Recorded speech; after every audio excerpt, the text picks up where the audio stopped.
میں ایک اور بھی بات کی طرف اشارہ کروں. یہ جو ہماری مسجدوں میں کرسیاں بڑھتی جا رہی ہیں، تو پیش نماز حضرات ذرا سب کا انٹرویو تو کریں کہ یہ بیٹھ کے نماز کیوں پڑھ رہے ہیں. جی مولانا کمر میں درد ہے اس لیے بیٹھ کے نماز پڑھ رہا ہوں، گھٹنے میں درد ہے اس لیے بیٹھ کے نماز پڑھ رہا ہوں. تو ہر ایک کو خود اللہ کو جواب دینا ہے کہ واقعی ایسا ہے. میں ایک آزمانے کا ذریعہ بتا دیتا ہوں. یہ جو بیٹھ کر کرسی پہ نماز پڑھیں، مسجدوں میں ہمارے ہاں کرسیاں بڑھتی جا رہی ہیں، تو پیش نماز حضرات ذرا انٹرویو تو کریں ان کا، ان سے علیحدہ علیحدہ ملیں تو صحیح.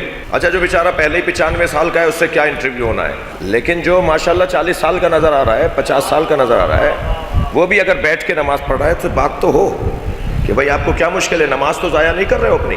کیونکہ اگر فرض کریں میں رکوع نہیں کر سکتا مگر کھڑا ہو سکتا ہوں، تو صف کھڑی ہوئی ہے اور یہ کرسی پہ بیٹھے ہیں، بھائی قیام میں تو کھڑے ہو جاؤ. نماز میں صف ساری کھڑی ہوئی ہے، یہ کرسی پہ بیٹھ کے نماز پڑھ رہے ہیں، یہ کھڑے گھر سے چل کے آئے ہو نہیں، تم مسجد میں آ کے کرسی پہ بیٹھ گئے، تو تم جو کھڑے نہیں ہو رہے تمہاری نماز باطل ہے. اس لیے کہ جتنا کر سکتے ہو اتنا تو کرو. اور ایسے لوگوں کے لیے ایک جملہ کہہ دیتا ہوں، ذرا دیکھ لیجئے گا ان کی جیب سے 1000 روپے کا نوٹ گرے تو کیسے جھک کے اٹھاتے ہیں. خود آزمائیں اپنے آپ کو.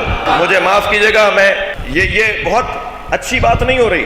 مولا سجاد فرماتے ہیں ہم اہل بیت کے لیے وہ دن بڑی مصیبت کا دن ہوتا ہے جس دن ہم کھڑے ہو کے نماز نہ پڑھیں. اور پھر فرمایا کہ میری دادی نے 3 دن تک بیٹھ کے نماز پڑھی، میرے دادا علی نے 3 دن تک بیٹھ کے نماز پڑھی، میری پھوپھی زینب نے جب بیٹھ کے نماز پڑھی تو میں نے ان سے پوچھا کہ پھوپھی اماں آپ تو عالمہ غیر معلمہ ہیں.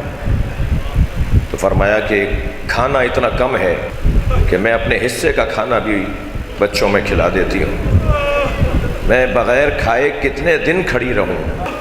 جی یہ کیفیت ہے. نہیں عزیزوں، میں نماز گزاروں سے گزارش کر رہا ہوں اپنے آپ کو دھوکہ نہیں دو. ہاں بیمار ہیں تو خود جانتے ہیں کہ کتنا کر سکتے ہیں. سجدے میں نہیں جا سکتے مگر رکوع میں جا سکتے ہیں، تو رکوع میں جاؤ. یہ کیا بات ہوئی، سجدے میں نہیں جا سکتے تو قیام بھی نہیں کر رہے، رکوع میں بھی نہیں جا رہے. جتنا کر سکتے ہو اتنا کرو گے ورنہ نماز باطل ہو جائے گی. پہلے ہی ہماری نمازوں کا کیا حال ہے، کیا حال ہے ہماری نمازوں کا، بے حال نماز ہے، بے حال نمازوں میں بھی یہ حال. تو کچھ تو اہمیت جو اللہ نے نماز کی فضیلت رکھی ہے اس کی طرف توجہ چاہوں گا.